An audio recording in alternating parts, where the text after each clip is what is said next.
ओम जय जय जय नमोस्तु नमोस्तु नमोस्तु। नमो लियंताणं नमो सिद्धाणं नमो वैर्याणं नमो जयाणं नमो सर्वसावणं। मंगलम भगवान वीरो मंगलम गौतमो गणि मंगलम कुंदकुंदाद्युजयधर्मोऽस्तु मंगलम। सर्वमंगल मांगल्यम सर्वकल्याणकारकं प्रधानं सर्वधर्माणां जयनं जयतु शासनम्। नत्वा जितेन्द्रं गतसर्वदोषं सर्वदेवं इति दर्शितम्। श्रीजैन सिद्धांत प्रवेशिकेयं विरचते स्वल्पधियामिता। कर्म स्वरूप को जान कर कर्म स्वभाव पहचान। अकर तत्व को भोग कर भय सिद्ध भगवान। सिद्ध भगवान। श्री जैन सिद्धांत प्रवेशिका ग्रंथ। इसके अंदर चल रहा है अपना कर्मों का स्वरूप। और कर्म के अंदर हमारा अपने चल रहा था तीर्थंकर नाम कर्म का बंध। प्रश्न नंबर 221 पेज नंबर 43। यहीं बदल लीजिए अब। हाँ जी यही पर। तीर्थंकर जिनके कारण से तीर्थ का प्रवर्तन होता है उसे बोलता है तीर्थंकर। जैसे सूरज के निकलने पर प्रकाश होता है ऐसे तीर्थंकर के होने पर धर्म प्रवर्तता है। तीर्थंकर माने जिस जीव ने समय दर्शन प्राप्त किया, 16 कांड भावना भाई और जगत के कल्याण की भावना भाई और जगत का कल्याण करने में उनकी वाणी निमित्त बनी। उन्होंने 5 कल्याण प्राप्त करे, केवल ज्ञान कल्याण प्राप्त करा। तीर्थंक उस इंद्र आया, शमोषण लगाया और शमोषण के अंदर जीव गए, दिव्य ध्वनि सुनी और दिव्य ध्वनि से सुन करके जीवों ने अपना कल्याण किया। अनेक केवली होते हैं लेकिन तीर्थंकर केवली होते हैं। उनसे विशेष प्रभावना धर्म की होती है। जिस क्षेत्र में जाते हैं वहां पर इंद्र ऐसी रचनाएं रचता है कि जो नहीं चाहता वो भी आता है और धर्म सुनता है बैठ करके। 12 सभाएं लगती हैं समोषण की। तो भगवान का दिव्य प्रताप ही है कि इतना बड़ा समोषण लगता है, इतने 12 योजन का। और उसके अंदर इतनी सभाएं लगती हैं, सब सब काम होता है। तीर्थंकर का जो समोषण है वो आप पढ़ सकते हैं वहां से। क्यों होता है? मोहसन जी कहाँ लगता है, मतलब पृथ्वी पे ही लगता है क्या? पृथ्वी पे लगता है। वो इंद्र की मायामयी रचना होती है, इंद्र रचना करता है उसकी, लेकिन वो ऐसी रचना नहीं होती ईंटों से बनाता हो वो क्षण मात्र में रचना कर देता है। इंद्र की ताकत इतनी होती है। वैक्रिया होती है ना, विक्रिया रिद्धि, उससे बहुत विक्रियाएं हो जाती हैं। ऐसे ही इंद्र जो है समोषण की रचना कर देता है। वो रचना करता है, बहुत सुंदर रचना करता है। लेकिन वो जो रचना करता है वो मायामयी होती है। वो जैसे ही भगवान चले जाते हैं तो सब एकदम खत्म हो जाता है, वो जो रचना उसकी होती है। और नहीं तो समोषण बना रहता है उसका वहां पर। ऐसे भगवान का प्रताप है वो सब, जिससे इंद्र आता है। और वो ऐसे ही जीव हिंसा होती है उससे। वो धरती से ऊपर लगता है। वो सीढ़ियाँ होती हैं उसके अंदर, 12,000 होती हैं। मुझे एग्जैक्ट पोर्शन पता नहीं है कितनी होती हैं, आप पढ़ लेना। उसमें जैसे एस्केलेटर होता है, नीचे बैठो और ऊपर पहुंच जाओ, पैर हिलाने की जरूरत नहीं पड़ती। ऐसी वहाँ सीढ़ियाँ ऐसी होती हैं, नीचे पैर रखो और ऊपर अपने आप पहुंच जाओ। वहां पर अनेक तरह की सुविधाएं भी होती हैं, नाचने की, गाने की, बजाने की, नहाने की, घूमने की, स्त्रियों की, सब तरह की व्यवस्थाएं होती हैं। बहुत से जीव तो वहीं लग जाते हैं, भगवान तक जा ही नहीं पाते। जैसे अपने आप ही है ना, वो जो जीव हैं हिलते रहते हैं टीवी में, मोबाइल में, गाने बजाने में। अब दिव्य ध्वनि चल रही है, भगवान की वाणी चल रही है, मंदिर खुले हैं, उन्हें होश नहीं है। उन्हें कोई लेना देना नहीं है किसी बात से। वो तो क्या है कि अपना बस मस्त है। ऐसे ही वहां भी जीव पहुंच जाता है और बाहर में विषय भगवान मस्त हो जाता है। तो भगवान की दिव्य ध्वनि अंदर खिलती रहती है। कि महाभाग्यशाली जीव होता है, अंदर जाता है, दिव्य ध्वनि सुन करके अपना कल्याण करता है। वहां पर निश्चय व्यवहार रूप जो धर्म है वो उपदेश बताया जाता है, उपदेश चलता है और जीव सुनकर अपना कल्याण करते हैं। ऐसा 4 समय दिव्य ध्वनि खिलती है, सुबह, दोपहर, शाम और रात को 12 बजे है। और कोई दिन रात का भेद नहीं होता वहां पर ना, क्योंकि भगवान के समोषण में जो देह होती है उसके अंदर प्रकाश होता है, शीतल प्रकाश होता है, कि उसके कारण से दिन रात का भेद मिट जाता है वहां पर। जहाँ भगवान का समोषण जाता है, ना दिन होती ना रात्रि होती, वहाँ एकदम बढ़िया सब मौसम, धन आदि सब अनुकूलताएं वहां पर स्वयं हो जाती है। अब वो भगवान ने जो तीर्थंकर प्रकृति बांधी थी वो उसका प्रताप है सारा का सारा। जिस भी जीव का तीर्थंकर का उदय होता है उस सबको ऐसा ऐसा होता है। इसको बोलते हैं तीर्थंकर नाम कर्म। नाम कर्म की प्रकृति है है। और ये जीव को सम्यक दर्शन का महान निमित्त है। सम्यक दर्शन प्राप्त करने के लिए, मुनि बनने के लिए, मोक्ष जाने के लिए ये महान निमित्त है। आज जितने भी शास्त्र आए हैं, जितने भी शास्त्र हम पढ़ते हैं, वो सब उन सर्वज्ञ देवी की वाणी है। ये हमारी वाणी नहीं है। मैं पढ़ा रहा हूँ, ये वाणी मेरी नहीं है। ये वाणी किसकी है? सर्वज्ञ भगवान। जैसे यहाँ पर आड़तियाँ हो, कोई एजेंसी ले लो, आप कोई हीरो होंडा की एजेंसी ले लो। अब एजेंसी कितनी हो सकती हैं? कि एजेंसी तो बहुत सारी हो सकती हैं, हजारों होंगी। एक कंपनी कितनी बनाने वाली? एक ही है। एक कंपनी बनाने वाली है। ऐसी वहाँ सर्वज्ञ देव की वाणी एक है। अब वो आजकल टाइम में तो सर्वज्ञ है नहीं, लेकिन सर्वज्ञ की वाणी अभी भी है। कैसे है? कि जिन्हें पता थी उन्होंने लिख दी। लेकिन कैसी लिख दी? जैसी सर्वज्ञ ने कही वैसी लिख दी। उसमें अगर अपनी मर्जी मर्जी से छेड़छाड़ करे, सर्वज्ञ ने ऐसी कही है, अपनी मर्जी से उसके अंदर छेड़छाड़ करे, तो मिथ्या दृष्टि है। ऐसा। दो लोग जीव, तरह के जीव होते हैं। एक होते हैं सर्वज्ञ, एक होते हैं छद्मस्त। कौन कौन से होते हैं? सर्वज्ञ और छद्मस। सर्वज्ञ। सर्वज्ञ किसे कहते हैं? जिनके ज्ञान के अंदर तीन लोक झलक रहा है। वो ऊर्ध्वलोक भी, मध्यलोक भी, अधोलोक भी, स्वर्ग नरक सब झलक रहे हैं उनके ज्ञान में। पूरा लोक अलोक सब झलक रहा है। और भूतकाल की पर्याय जितनी गई वे भी झलक रही हैं। वर्तमान की पर्याय हैं वे भी झलक रही हैं। और जितने भविष्य पर्याय आएंगी वे भी उसके ज्ञान में अभी झलक रही हैं। अभी अपन लोग पढ़ रहे हैं ना, तो आदिनाथ भगवान से पूछे अपन लोग कि इस समय हम क्या कर रहे होंगे। उस समय पूछे अगर हम आदिनाथ भगवान से जा करके भूतकाल में कि इस समय हम क्या कर रहे होंगे, तो सर्वज्ञ देव की वाणी में आएगा, इस समय तुम लोग बैठ करके शास्त्र सभा सुन रहे होंगे। आपको कैसे पता? इसलिए पता है कि मारीची के बाबू को पूछा था मारीची का क्या हुआ, तो उन्होंने कहा था कि मारीची का जीव जो है 24 तीर्थंकर होगा। हर चीज नक्की है यहाँ पर, कोई भी बिना नक्की कुछ होता ही नहीं है यहाँ पर। क्योंकि ऐसा कैसे नक्की हुआ कि तीर्थंकर के ज्ञान में सब कुछ आता है। भूतकाल भी, वर्तमान भी और अनंत काल का भविष्य भी ऐसे आता है। जैसे हाथ पे रखा हुआ आंवला देख रहे हो अपन लोग, हाथ पे आंख रखा हुआ आंवला है ना, दिखता है ना बिल्कुल प्रत्यक्ष। ऐसे प्रत्यक्ष तीन लोग तीन काल को देखते हैं। भूतकाल भी, वर्तमान भी और भविष्य भी। हाँ, तो जब तीर्थंकर। समोसन रचता है जी, जब समोसन की रचना होती है उस टाइम आता है, या जैसे अब तीर्थंकर तो वो हो गए हैं, सिद्ध भगवान, तो अब भी आ रहा होगा उनके उसमें। नहीं, अब तो सिद्ध भगवान बन गए ना। अब तो ना शरीर रहा, ना वचन रहा, ना काया रही, ना इंद्र रहा, तो कुछ भी नहीं रहा ना, तो सिद्ध बन गए अब तो। उसके बाद तो में तो कुछ बचा ही नहीं ना उसके बाद तो। जब तक वे तीर्थंकर शरीर में थे तब तक की विद्याधनी खिड़ती है वो। ऐसा टाइम नहीं है कितने समय खिलेगी, ऐसा कोई निश्चित नहीं होता, लेकिन वो खिड़ती है काफी समय तक खिड़ती है विद्याधनी। और जिन जीवों का महाभाग्य होता है, वे जीव उनकी वाणी सुन पाते हैं और कल्याण अपना कर लेते हैं। समोषण घूमता है पूरे देश के अंदर, नगर के अंदर उनका, है ना। तो ऐसा। मैं एक चीज दिखाना चाह रहा था आपको, इसके अंदर एक नक्शा दिखाना चाह रहा हूँ आप। एक मिनट रुक जाओ, दिखाता हूँ। खोल रखा है मैंने। हाँ,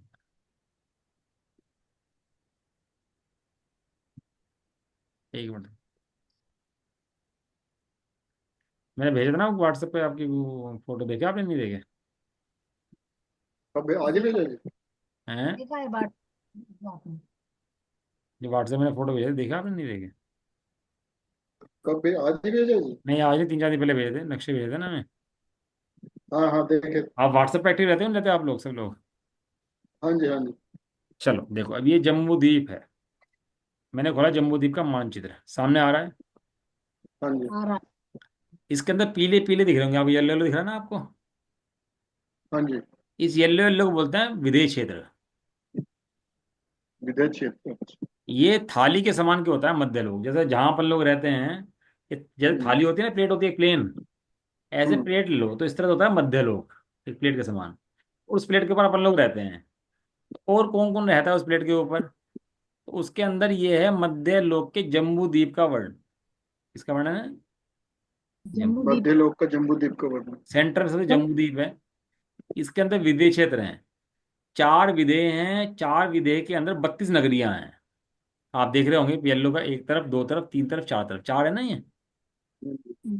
तो 4 विधि के अंदर भाग कटे हुए हैं। इन 4 विधि के अंदर 32 नगरियां हैं, इनके अंदर नाम लिखे हैं नगरियों के। आप चाहो तो नक्शे से पढ़ लेना। यहीं पर वे सिमंदर आदि भगवान विद्यमान रहते हैं, इन नगरियों के अंदर भी।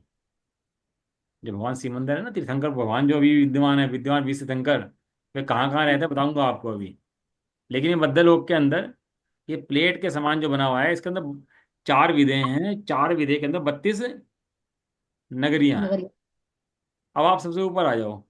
सबसे ऊपर है इसके अंदर एरावत क्षेत्र और सबसे नीचे है भरत क्षेत्र। दोनों एक से लग रहे हैं ना आपको देखने में? हाँ जी। देखना दोनों एक सा यू है। यू यू शेप में जो है। यू शेप में है। हाँ जी। यू शेप में ग्रीन लाइनें हैं, दो बड़ी बड़ी, दो लाइनें हैं हाँ ना। जी। और हाँ एक जी। एक नदी ने काटा हुआ है उनको। और हाँ एक जी। मिनट, मैं जरा किताब निकाल लेता हूँ, एक मिनट होल्ड रखो जरा, एक सेकंड रुको जरा।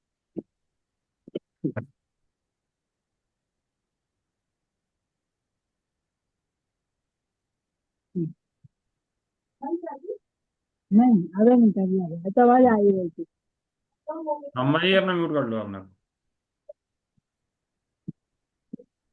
हाँ जी, ये खुल गया। अच्छा, ये जो ऊपर ग्रीन की दो लाइन दिख रही है आपको, हाँ जी।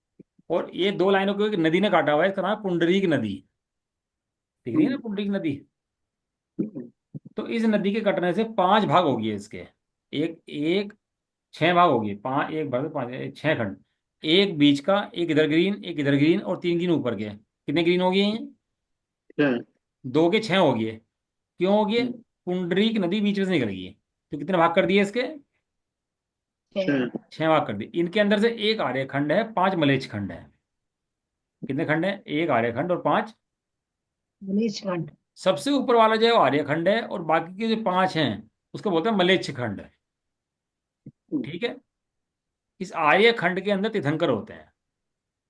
ये कौन सा क्षेत्र है ऊपर का? इरावत। बुंदेलखंड। जो चक्रवर्ती होता है, छह खंड का जो राज्य करता है, वो यही छह खंड है। सुना आपने, छह खंड का राज्य करता है चक्रवर्ती? हाँ जी। हाँ। वो आर्य क्षेत्र में रहता है, लेकिन जाता है जीतने के लिए, और सारे मलिच्छ खंडों पर विजय प्राप्त करता है, और वापस आर्य क्षेत्र में आ जाता है। ठीक है जी। अब इसके एरावत हम्म, क्षेत्र के छह क्षेत्र हो गए। एक एक हो गया आर्य क्षेत्र और पांच मलेच्छ। मैं- ऐसे नीचे लास्ट में, नीचे लास्ट में दो लाइनें ग्रीन है। दो लाइनें ग्रीन है ना इसके अंदर। हाँ। तो इसकी भी दो भाग हुए हुए हैं। इसकी नदी का नाम है सिंधु नदी, गंगा नदी। इधर से सिंधु नदी निकल रही है, इधर से गंगा नदी निकल रही है। उसके अंदर जो नदी निकल रही थी, वो निकल रही थी रक्ता नदी, रक्तोदा नदी, ऊपर जो निकल रही थी। ये पुंडरीक सरोवर है बीच में इसके। और यहाँ पद्म गांव सरोवर है। और नदियां सिंधु नदी, गंगा नदी, जिन्होंने काटा हुआ है इसको। नीचे के भी छह भाग हो गए। हाँ और जी। जो सबसे लास्ट वाला जो भाग है, नीचे वाला ग्रीन जो है ना, इसको बोलते हैं भरत क्षेत्र, आर्यखंड, जहाँ अपना हमारे लोग रहते हैं। हम्म, ये जिसमें लिखा भी है, आर्य क्षेत्र में सब लिखा देश के नाम के अंदर, अमेरिका, अफ्रीका, दक्षिण पीछे सब इसके अंदर है नीचे। ये सारे देश जो है ना यहाँ पर आते हैं। और बाकी पांच मलेच्छ खंड है। तो भरत चक्रवर्ती छह खंड के राज्य करता है उन्होंने। तो छह खंड के हाँ अंदर जो जी। भरत क्षत्रिय के राज अधिपति थे, और पांच खंड के इसके अंदर और थे। ठीक है। एक तो समय ये में छः, छः के जो छः खंड है सब में जीवन है जी। सब में जीवन है, सब में जीव रहते हैं। मलेच्छ ही रहते हैं, तो मलेच्छों की तरह, मतलब नाम ही मलेच्छ है। जंगली आदि उससे रहते हैं। और आर्यखंड के जीव जो हैं, बड़े पुरुष की तरह रहते हैं, अच्छा खाते हैं, अच्छी तरह रहते हैं। हम लोग नहीं जा सकते ना मलेच्छ खंड में? मलेच्छ खंड में मनुष्यों का आवागमन है, लेकिन नहीं, हमारा भरत क्षेत्र के आर्य मनुष्यों का। भरत क्षेत्र जाते हैं ना, चक्रवर्ती कहते हैं ना, भरत चक्रवर्ती। तो चक्रवर्ती गए थे ना, उनका तो बल और उनका सेनन सब कुछ अलग है, उसकी उनकी बात नहीं है। हम नॉर्मल इंसान नहीं जा सकते ना। हाँ, और नदी पार करना मुश्किल नहीं, पॉसिबल है हमारे लिए। सिंधु नदी, गंगा नदी जैसी बड़ी नदी हैं, वो पार अपन लोग नहीं कर सकते। लेकिन कुंदकुंद आचार्य विदेश क्षेत्र गए थे, आपको पता होगा, सिमंदर भगवान की वाणी सुनने के लिए। तो उनका बल भी हमारे तरह ही था, कुंदकुंद आचार्य का बल भी। लेकिन उसके बाद चले गए लेकिन थे, तो जा तो सकते उन्हें तो हैं। देव ले गए थे, वो खुद नहीं गए थे। वो कहीं दो दो तरह से कथन आते हैं उनके, कि एक तो चारण रिद्धि थी, उससे गए थे। एक कोई देव ले गया था, दोनों कथन आते हैं उसके अंदर। नहीं, जैसे आजकल साइंटिस्ट लोग सैटेलाइट्स वगैरह बना रहे हैं, आप मैं ये पूछना चाह रही हूँ, क्या हम इस इनके किसी भी थ्रू मलेच्छ खंड जा सकते हैं? नहीं, मलेच्छ खंड में नहीं गमन हो सकता इनके सैटेलाइट से, क्योंकि उसका एरिया इतना बड़ा है। सिंधु नदी और हाँ, गंगा नदी पार नहीं होंगी उनसे। मतलब आज के मनुष्य वहां पे जा ही नहीं सकता। हाँ, मलेच्छ खंड में जा सकते हैं, उसे ये है। तो इस तरह से खंड है मलेच्छ खंड। और जो सूर्य गमन करता है वो ढाई द्वीप का ही इसके गमन करता है चारों तरफ से, और जो दिन रात होते हैं ना इसी के घूमने, इसे सूर्य चंद्रमा चक्कर लगाते हैं इसके, इसीलिए वो जो दिन रात उसके होते हैं। वो व्यवस्था अलग है, कितने सूरज कितने चांद होते हैं वो समझ लेना, आप पढ़ लेना इसको। अब इसके 6 खंड ऊपर हुए, 6 खंड नीचे हुए। तीर्थंकर केवल आर्य खंड के अंदर होते हैं और एक समय में एक ही होते हैं। बराबर बात है। हाँ जी। अब एक आर्य खंड के अंदर होंगे और एक नीचे भर उसके भरत का। भरत क्षेत्र के, और एक एरावत क्षेत्र के अंदर होंगे, ठीक है। विदेश क्षेत्र के अंदर मिनिमम 4 होंगे, मैक्सिमम 32 होंगे। विदेश क्षेत्र के अंदर कितने हो जाएंगे? तीर्थंकर। तीर्थंकर। हाँ जी। मिनिमम किस, हम मिनिमम बात कर रहे 4। हैं जम्बू द्वीप की। जम्बू द्वीप के अंदर मिनिमम 4 होंगे और मैक्सिमम 32। एक एक नगर के अंदर एक एक तीर्थंकर इसके अंदर हो सकते हैं। एक नगर के तीर्थंकर दूसरे नगर में नहीं हो सकते हैं, क्योंकि तीर्थंकर हमेशा एक चलते हैं, और जब एक का शासन चलता है उस नगर में दूसरा तीर्थंकर जब तक नहीं होगा जब तक पहले का मोक्ष नहीं हो जाएगा। समझ में आया? और सिमंदर भगवान हैं, जब मोक्ष चले जाएंगे तो वहां पर दूसरे भगवान आ जाएंगे। वो सब हैं, उनके नगरी के नाम कौन सी नगरी में है, कहाँ है, पूर्व में है। तो पूरब में आप नमस्कार करते हैं ना, तो सिमंदर स्वामी पूरब दिशा में विराजमान है, पुंडरी नगरी में। ऐसा। तो चारों चार विधेय तीर्थंकर क्षेत्र, भगवान विधेय क्षेत्र कहाँ है यहाँ पर? हैं। विधेय क्षेत्र कहाँ है यहाँ पर? ये 4 पीले जो है ना विदेश क्षेत्रीय हैं। कहाँ है ये सितोदरी नदी और सीता नदी के अच्छा, ये जो चारों सीता तरफ। नदी, सीतो नदी ने काटा हुआ है। हाँ, ये सीता हाँ और सीता ये। ने 2 को काटा हुआ है इनको। तो विधेय क्षेत्र टोटल कितने हुए वैसे? छह, वे 4 मुख्य हैं, इनके अंदर 32 नगर हैं। हाँ, एक एक आठ, विधेयक के अंदर 8 नगर ही हैं। 8 4 जा 32। हाँ, ठीक है, चलें आगे। इसके अंदर कुछ पूछना है आप लोगों को? लेकिन हाँ, विधेय इसमें क्षेत्र ढाई को द्वीप। तो अभी ढाई द्वीप की बात चलेगी, अब ढाई द्वीप बात नहीं आई है अभी, तो मैं केवल ढाई द्वीप के अंदर जो मध्य लोग है वो समझा रहा हूँ। ढाई द्वीप के अंदर जो एक द्वीप है अभी उसकी बात चल रही है। अच्छा, ये पूरा एक द्वीप है जी, जितना दिख रहा है हमें सामने। ये जम्बू द्वीप है, ये बीच का जो है जम्बू, इसमें बीच में सुमेरु पर्वत है। देख लूंगा आप बीच में हाँ। सुमेरु पर्वत लिखा हुआ है ना इसका। हम्म, हाँ जी हाँ जी। के बीच में सुमेरु पर्वत है, सुमेरु पर्वत के चारों दोनों तरफ से नदियां काट रही हैं इसको, जिससे विदेश क्षेत्र बनते हैं। और ऊपर नीचे इसके अंदर भरत और एरावत क्षेत्र है। आपने कहा कि विधेय क्षेत्र में मिनिमम 4 और मैक्सिमम 32 तीर्थंकर होते हैं। हाँ, लेकिन विधेय जम्बू क्षेत्र द्वीप की का बात कर तो, रहा हूँ मैं केवल। लेकिन हमने तो ये पढ़ा है ना अभी तक, विधेय क्षेत्र में 20 तीर्थंकर विद्यमान है। हाँ, वो बताऊंगा ना, वो अभी अभी पहले इतना पढ़ा हूँ, क्या समझो? इतना समझ में आ गया? जो हमें जी अभी पिक्चर दिख रही है, पूरा एक क्षेत्र है पूरा जम्बू द्वीप। ये जम्बू द्वीप का पूरा एक क्षेत्र है। ये बड़ा डिस्टर्ब हो जाता है।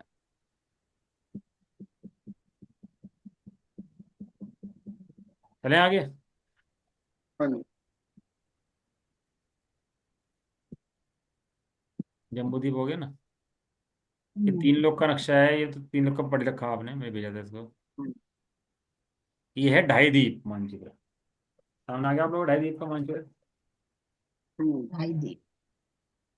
अब आप ये देखो इसमें जो मध्य लोक है, पता पढ़ा दिया आपको मध्य लोक, तो मध्य लोक दिख रहा है ना आपको सेम। हम्म, मध्य लोक का नाम है जम्बू द्वीप।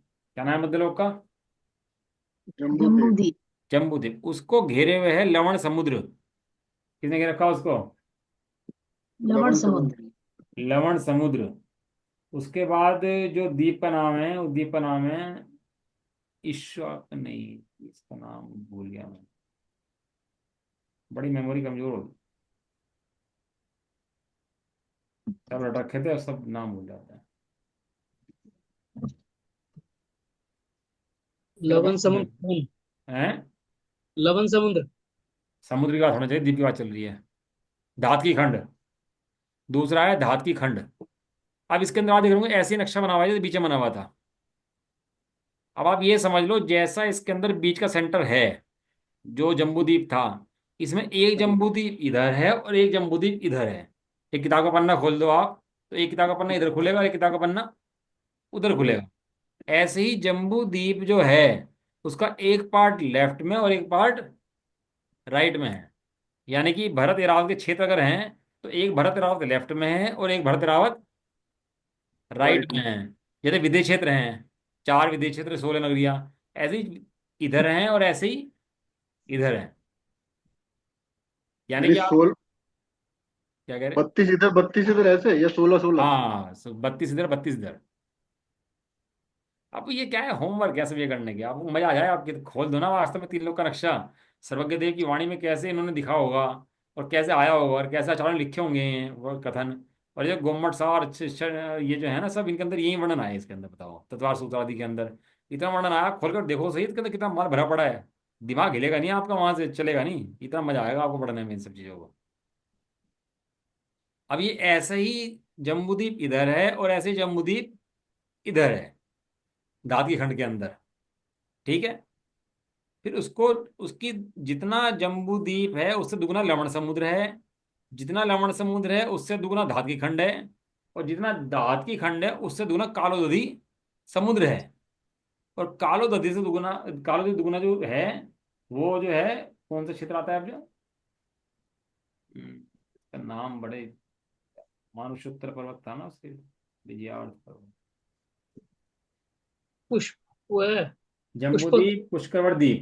ये नाम पुष्पक नाम पुष्प। लिखे हैं ना ऊपर, सबसे ऊपर नाम लिखे हैं इसके अंदर, वो आपके उसमें नहीं आ रहे, मेरे पास है। पहले का जम्बूद्वीप, दूसरे का घाती खंड, तीसरे का पुष्कर द्वीप, चौथे का वारुणिवर द्वीप, फिर धीरोवरी समुद्र, धीरोवरी द्वीप, फिर धतवर द्वीप, फिर इशुक द्वीप, फिर नंदीश्वर द्वीप। ऐसे 8 द्वीप के नाम है। अब इसके अंदर मुझे बताओ तीर्थंकर कितने हुए, सपोज करो इधर भरत क्षेत्र, एरावत क्षेत्र, तो कितने तीर्थंकर होंगे इसके अंदर एक टाइम में? भरत क्षेत्र में 24 होंगे जी। एक वर्तमान में कि एक टाइम में कितना हो सकते हैं मैक्सिमम? 24। मैक्स एक टाइम में, एक समय में कितने हो सकते हैं? एक एक एक, एक भरत के, एक रावत के। और विदेश क्षेत्र में कितने हो सकते हैं मैक्सिमम? 4। 32। 32। तो कितने हुए टोटल? 34। 34, 34 इधर, 34 इधर, 34 इधर, 34 इधर, कितने हो गए? 68। नहीं, 68। अच्छा, 34 4 दिन है। बीच में, फिर 34 इधर, फिर 34 इधर, फिर 34 इधर, फिर 34 इधर। वन बताओ कितने वन हो गए? Thirty four 134। 76। गलत, सब गलत, फिर दोबारा हिसाब लगाओ। 76 ही वन ना? थर्टी सिक्स गलत, सब वन गलत। थर्टी अरे 76 नहीं में। दोबारा सोचो, सोच, एक मिनट, एक मिनट। बीच में कितने हुए? 34, 34 लेफ्ट, 34 राइट, कितने हो गए? 136 हो गए, 136। और फिर 34 फिर इधर आएंगे, 34 फिर इधर आएंगे। अरे 34 इंटू 5 कर दो ना। क्यों 5 5 कैसे क्यों? हो गई? 4 ही तो है जी। क्यों भाई, बीच के 34, अच्छा, फिर धात की खंड के लेफ्ट राइट। 160। अब भी गलत। 170 होंगे जी फिर तो। हाँ, 170 हुए। जम्बूद्वीप के 34, धात की खंड के 34 प्लस 34, और पुष्करवर द्वीप के फिर 34 और 34, तो 34 इंटू 5 हो गया ना, तो कितना हो गया? हम्म, 170। तो आपने कहीं पढ़ा है 170 तीर्थंकर विधान? हाँ पढ़ा है। हाँ, अभी 170 यही है। कैसे हुए? ये ऐसे हुए हैं। बीच के जो विदेश क्षेत्र कितने हैं बीच के? 32, 32। और एक भरत के, एक रावत के, टोटल कितना हो गया? 34। 34 का एक हुआ। अब मैं कह रहा हूँ धात की खंड के अंदर 34 ही लेफ्ट होंगे, 34 ही राइट में होंगे। अच्छा, धात की खंड में ऐसा चलता है। वो लेफ्ट राइट में, पूरा पूरा जम्बूद्वीप लेफ्ट में भी है, पूरा जम्बूद्वीप एक राइट में है। धात की खंड में। हाँ, ऐसे इसका माप देखो ना कितना दुगना हो गया उसका जा करके। अच्छा, धात की खंड का जम्बूद्वीप अलग होता है। जम्बूद्वीप नहीं होता, जम्बूद्वीप जैसा क्षेत्र अलग होता है। हाँ मतलब वही, अच्छा अच्छा अच्छा। जम्बूद्वीप जैसे क्षेत्र एक राइट में होगा और एक लेफ्ट में होगा। जम्बूद्वीप नहीं, जम्बूद्वीप हाँ जैसा। हाँ हाँ वहां भी ऐसे हाँ। बीच में अच्छा नदियां होंगी, ये सब कुछ होगा, लेकिन वो लेफ्ट राइट में अलग अलग होंगी, दोनों चीजें हैं। अच्छा, ठीक है, हाँ अब समझ में आ गया। तो इसका मतलब धात की खंड में 32 ही विदेश क्षेत्र होंगे एक भरत क्षेत्र होगा, एक एरावत क्षेत्र, ऐसे होंगे ना? लेफ्ट में लेफ्ट में और राइट में ऐसे ही सेम होंगे, ऐसे जैसे ही हमने सेम सेंटर होगा। में पढ़ा है। जैसे हमने सेंटर में पढ़ा है। ऐसे पुष्कर द्वीप के अंदर होगा। अच्छा अच्छा। अब इस ढाई द्वीप का जो माप है, जो मध्य लोक है, 1 लाख योजन का है। कितने योजन का हुआ? 1 लाख 1 लाख योजन। योजन। अब समझना बात को, बड़ी थोड़ा सा मजा आएगा सुनने में आपको। जो उसके दूसरा समुद्र है, लवण समुद्र है, वो उसके दुगने माप का है। वो कितना हुआ? 2 लाख योजन। 2 लाख योजन। उसके बाद जो धातु की खंड है, वो कितने योजन का हुआ? दुगना है उससे। 4 लाख योजन। उससे अगला जो समुद्र है, कालो समुद्र, वो उससे दुगना है। कितना हो गया? 8 लाख योजन। 8 लाख योजन। और जो उसके बाद वाला वो जो पुरस्कार द्वीप है, वो कितने योजन का हो गया? 16 लाख योजन। 16 लाख योजन। लेकिन वो पुष्करार्ध है। उसके आधे के अंदर पर्वत है बीच में आया हुआ, जिसको बोलते हैं मानुषोत्तर पर्वत। लास्ट का जो द्वीप है। आवाज चली गई? आवाज कहाँ से कहाँ? आवाज चली गई भैया जी। अब आ रही है या नहीं आ रही? आएगी।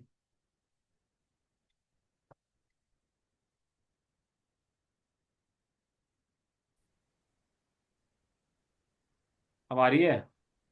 आ ये आ रही। आ गई। हाँ जी। वो उसके आधे में मानुषोत्तर पर्वत है।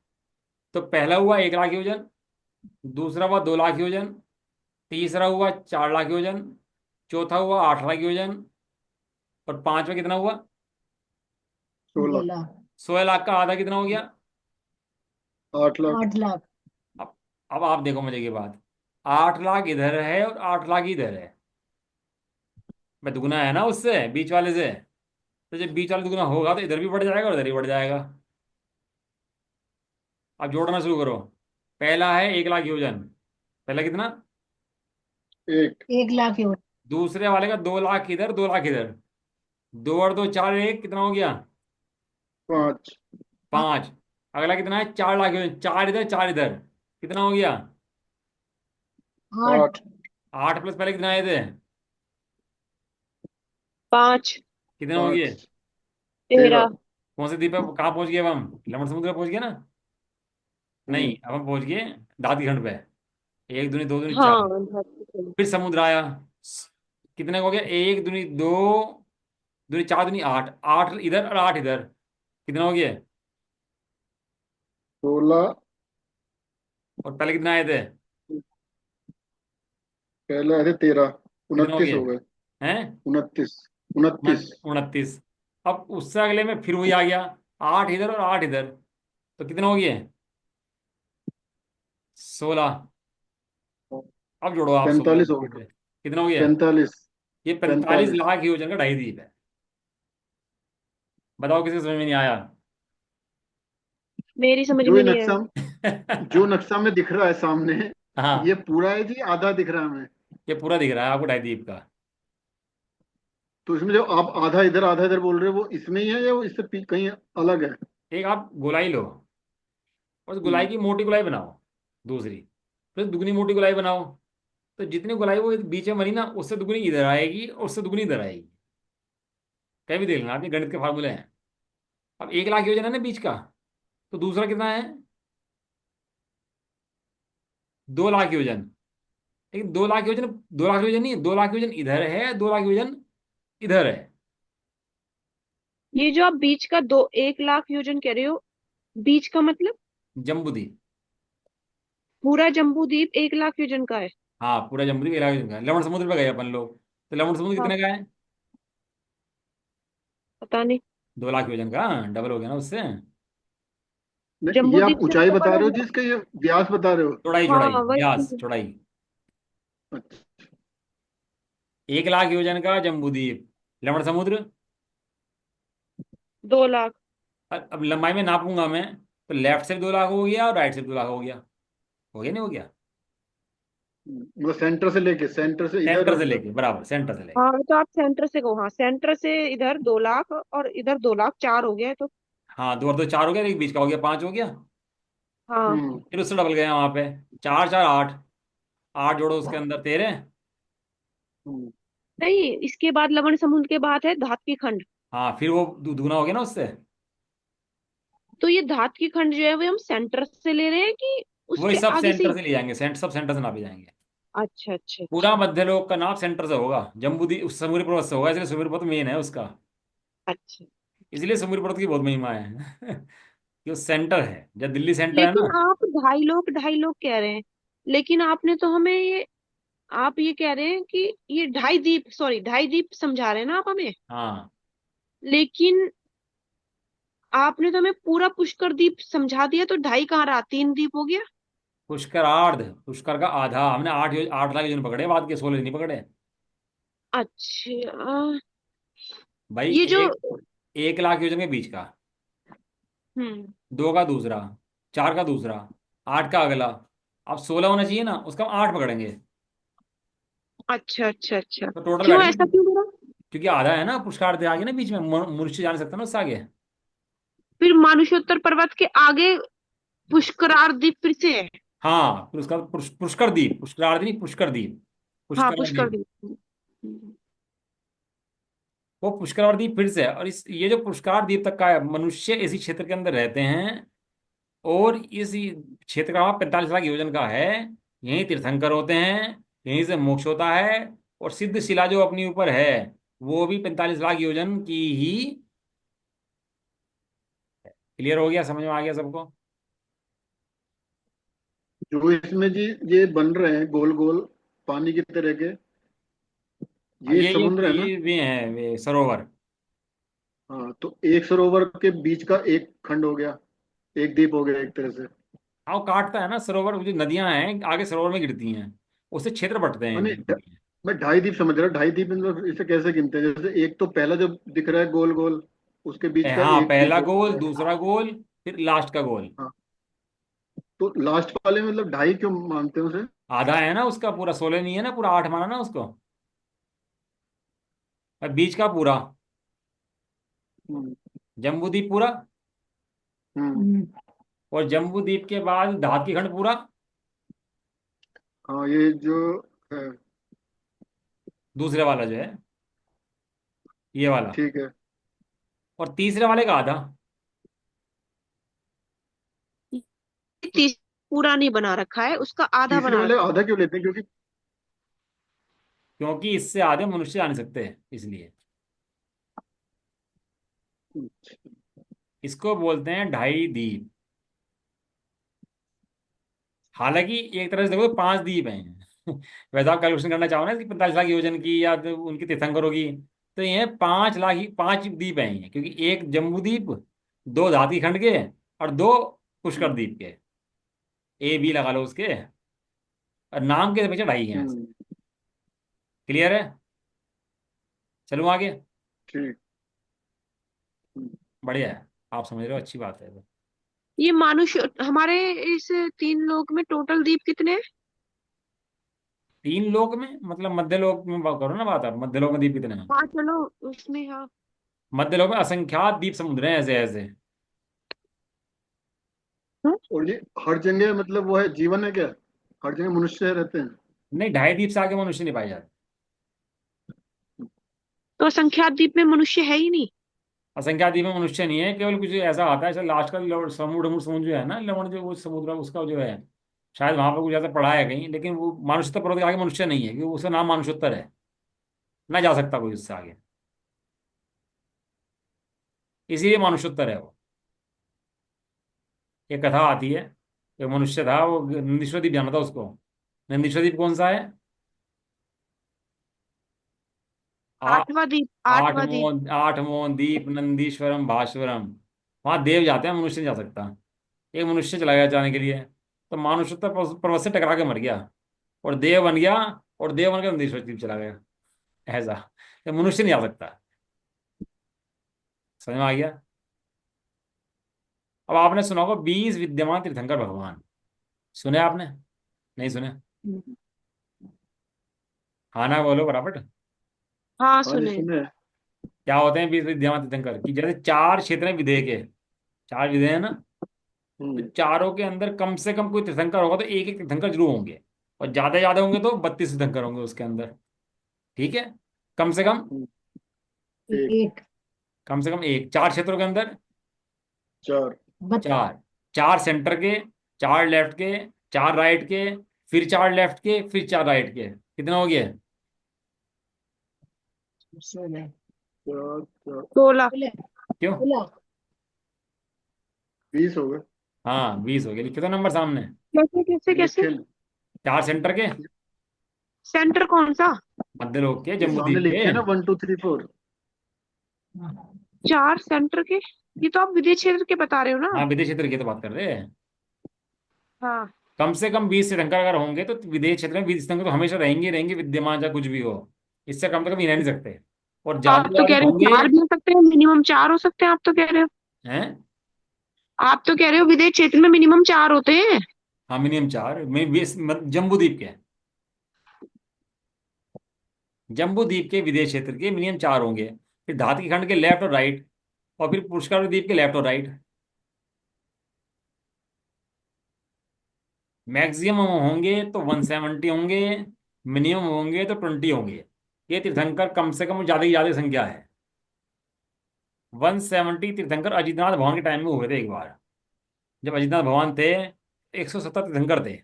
अब कहाँ कहाँ रहे होंगे तीर्थंकर, बस सब समझ गए आप लोग। एक भरत के, एक इरावत के, 32 विदेह के, 34, और 34 × 5। क्लियर हुआ नहीं हुआ?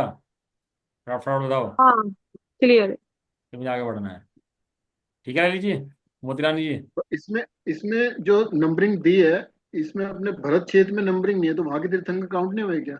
अभी वर्तमान में जो तीर्थंकर विद्यमान है वे विद्यमान विदेश क्षेत्र के अंदर हैं। यहाँ पर तीर्थंकर विद्यमान नहीं है अभी। ये पंचम काल चल रहा है इसलिए। हाँ ये पंचम काल चल रहा है, और वहां पर हमेशा चौथा काल रहता है। इसलिए वहां हमेशा तीर्थंकर रहते हैं। इसलिए तो लोग कहते इसका हैं मतलब ये मनुष्य, क्या? इसका मतलब जीव जो है ये धातकी खंड, भरत क्षेत्र, ऐरावत क्षेत्र और विदेश क्षेत्र में जन्म मरण करता रहता है। वो 3 लोगों में जन्म करता है, इसमें क्या बात होगी? हम्म। मनुष्य के रूप में ही करेगा। हम्म। आप समझ में आ गया अपन लोग इस क्षेत्र के अंदर कहाँ रहते हैं? तो सूर्य चंद्रमा जो है ना, इस मध्य लोग इस ढाई द्वीप के चक्कर काटते हैं। ये ढाई द्वीप में रहते हैं, सूर्य चंद्रमा आदि जो होते हैं ना, वैसे चक्कर लगाते रहते हैं। इससे दिन रात्रि का भेद पड़ता है। जैसे विदेश क्षेत्र में हमें मालूम है चौथा काल रहता है, हम्म। तो वो धातकी खंड में भी चौथा काल ही रहता होगा विदेश क्षेत्र में। हाँ धातु की खनन के विदेश से समाधि चौथा काल रहता है वहां पर भी। और ऐसी पुष्कर द्वीप के हाँ, विदेश और जो क्षेत्र में जैसे भी भरत रहता रावत यहाँ पर है, ऐसे ही भरत रावत वहां पर भी हैं। और वहां पर भी ऐसे काल बढ़ते हैं जैसे यहाँ बढ़ते हैं, पहला, छठा, पांचवा, गुंडा सपणी, उत्तर सपणी, वो सब काल इस तरह चलते हैं वहां पर, same as it is. Clear है? और जो जैसे हमारी पृथ्वी गोल है, तो ऐसे ये सारे द्वीप भी ऐसे गोलाई में है क्या? ये सब वहम है इन वैज्ञानिकों का। पृथ्वी गोल है, ये ऐसा है, इनके वैज्ञानिकों को छोड़ छोड़ दो। इन पे भरोसा करना बंद करो और सर्वज्ञ पे भरोसा करना शुरू करो। ये एक्चुअली क्या है, कोई भी चीज दूर से देखोगे तो गोल दिखाई देगी आपको। कोई भी चीज दूर से देखोगे ना, कैसे दिखेगी? हाँ, ठीक गोल। कह रहे हैं। ये ना हर चीज गोल दिखाई क्यों देती है इन्हें? ये जो सूर्य है, चंद्रमा, तारे हैं, हमें क्या दिखते हैं? गोल। लेकिन तारे ऐसे भी टेढ़े मेढ़े हैं वो सारे। ऐसे नहीं सारे तारे के तारे गोल गोल ही हैं।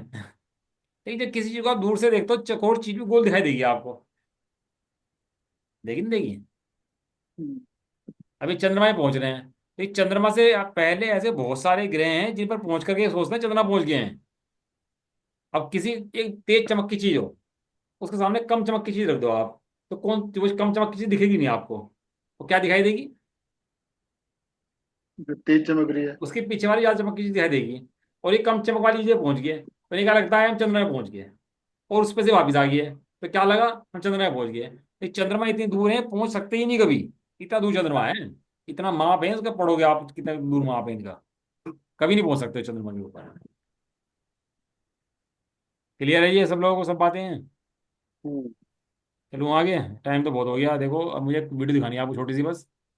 एक मुझे तीर्थंकर। एक मिनट, एक मिनट। विदेश क्षेत्र अगर हम ये कहें कि ढाई द्वीप में टोटल कितने हैं, तो 4 तो ये हो गए। टोटल विदेश क्षेत्र कितने हुए फिर? 20 हो गया ना, 20 विधे। टोटल 20 विदेश क्षेत्र होते हैं। कहते ना 20 ठीक है। विधे में 20 तीर्थंकर। हाँ। 20 विधे में नगरियां कितनी होगी? एक उसमें 32 है, तो इधर भी 32 उधर भी 32, ऐसे ऐसे करके काउंट करना पड़ेगा। 160 होगी ना। अच्छा। ठीक है, नाम बताऊँ मैं आपको तो चलो 2 दिन पढ़ देता हूँ।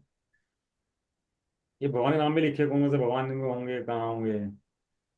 सुवत्ता, महावत्ता, वत्स, कावस्ती, रम्या, ये सब लिखे हुए हैं। आप चाहो तो नक्शे में से पढ़ सकते हो आप उसके अंदर। वो अच्छा है कि मतलब मजा आता है नक्शों को पढ़ने में। हमारा पूरा 3 लोग में कैसे चलता है सब चीजें। वैज्ञानिक तो दिमाग खराब कर रहे हैं जा जा करके वहां अपना। ये तो यहाँ बैठा नक्शा तो सारा सारा। जो मैप दिखाया था जिसमें 20 नंबरिंग लिखे थे, मतलब वहां पे हमेशा चौथा काल रहता है जी। हाँ, वहाँ मेरा चौथा काम रहता है। एक छोटी वीडियो चला रहा हूँ 5 मिनट की मैं। आपको समझ में आ जाएगा लोक के अंदर मध्य लोक कहाँ है, सुमेर पर्वत कहाँ है, कितना बड़ा है, इस क्षेत्र के अंदर कितना परसेंट है सुमेर पर्वत का और मध्य लोक का। वो सब समझ में आ जाएगा 5 मिनट की वीडियो के अंदर। वीडियो चलाऊंगा, खत्म कर दूंगा उसके बाद। तीर्थंकर भगवान का वर्णन नहीं हुआ आज। आज तीर्थंकर कहाँ कहाँ पाए जाते हैं ये वर्णन हुआ। अब तीर्थंकर का वर्णन जो होगा वो कल चलेगा। ठीक है, 5 मिनट की वीडियो चला के खत्म करते हैं इसको। सुनना ध्यान से आप लोग। बिल्कुल। द्रव्य के मध्य में लोकाकाश है। आवाज आ रही? आ रही है। अरे,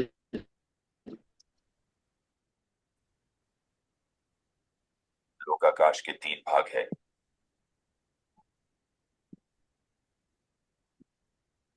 अधोलोक, मध्यलोक और ऊर्ध्वलोक।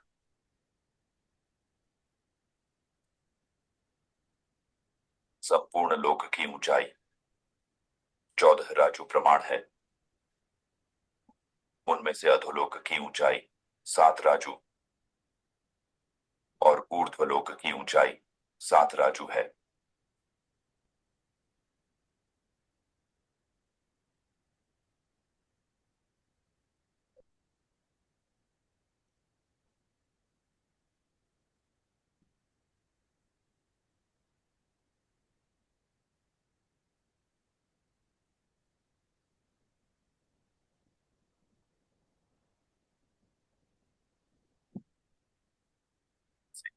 एक लाख 40 योजन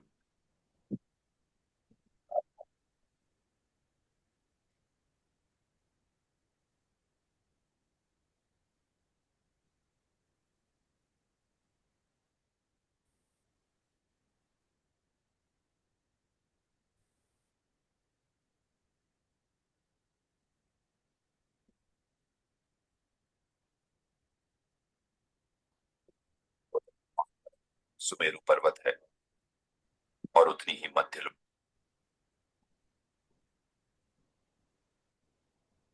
या तो मैं वीडियो भेज देता हूँ ये सबके ग्रुप पर, तो वहां देख लेना। यहाँ अच्छा नहीं चल पा रहा। ये अटक अटक की चल रही है, समझ में नहीं आ रहा है। मैं इसके वीडियो को ग्रुप पे भेज देता हूँ, आप लोग वहां से देख लेना, है ना। क्योंकि ये इंटरनेट में शायद प्रॉब्लम आ रही है, यहाँ पे चल नहीं पा रहा है। लेकिन वीडियो अच्छा है देखने वाला। इससे पूरा क्लियर हो जाएगा आपको कोई मध्य लोक के अंदर कहाँ कहाँ कैसे कैसे स्थित है। 6 मिनट का वीडियो की है पूरा ऊंचाई ये। है। अब पूर्व पश्चिम अपेक्षा से लोक का प्रमाण कहते हैं। ऊर्ध्वलोक के ऊपरी भाग में व्यास 1 राजू है। ऊर्ध्वलोक मैं भेज दूंगा, चल नहीं पा रही, ठीक है ना।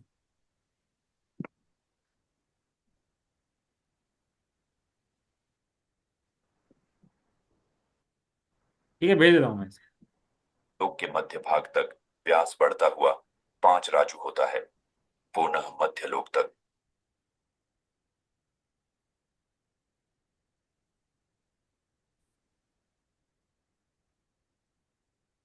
ठीक है, ले लीजिए। आवाज आ रही है नहीं आ रही? हाँ जी, आ रही। चलो मैं भेज दूंगा, वीडियो लिंक भेज दूंगा, आप देख लेना इसका वीडियो, है ना, वहां से लिंक से देख लेना। ठीक।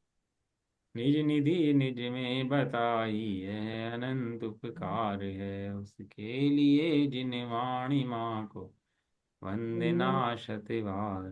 नौवाणों ओकार मंत्र।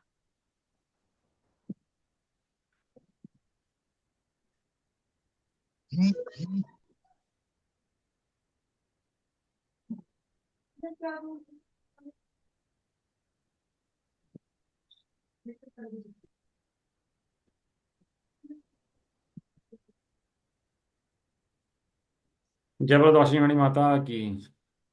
जय हो। महान जैन धर्म की। जय हो। एक साथ बोलिए। सभी को जय जय जिनेन्द्र। जिनेन्द्र। जय जिनेन्द्र। सभी को जय जिनेन्द्र।